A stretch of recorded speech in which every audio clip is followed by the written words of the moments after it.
Będzie mroczno, będzie trudno, będzie groźnie.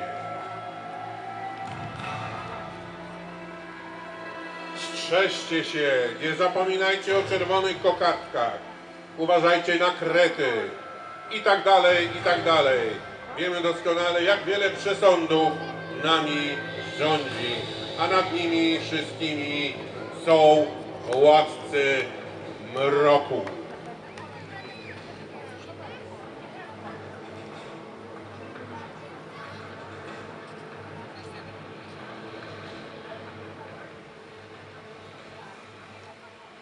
Ale jest takie jedno niezwykłe wydarzenie.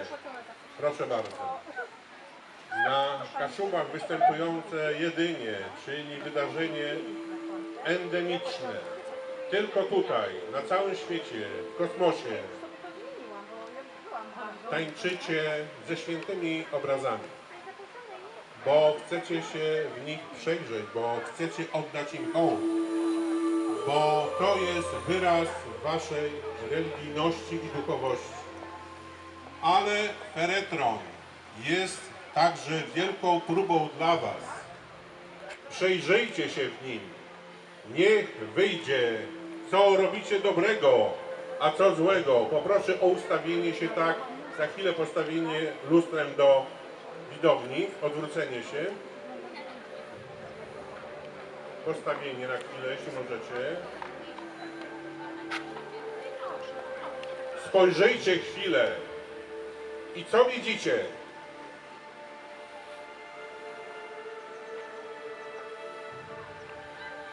Widzicie siebie.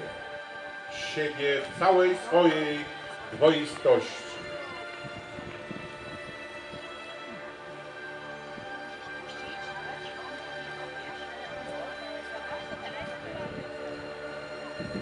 Panna młoda, dziewica, która zakochała się w upiorze miłością tragiczną i tę miłość nieskonsumowaną oczywiście przypłaciła życiem. To panna młoda. Zapraszamy feretron i pannę młodą o dojście do szeregu.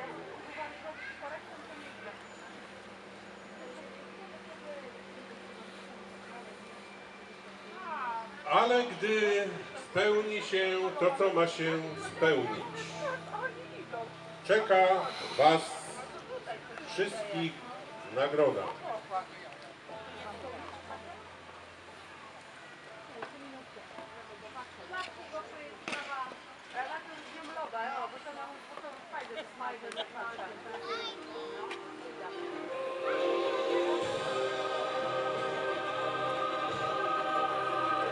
Za wasze życie, życie dobre, bo w końcu jesteście dobrzy.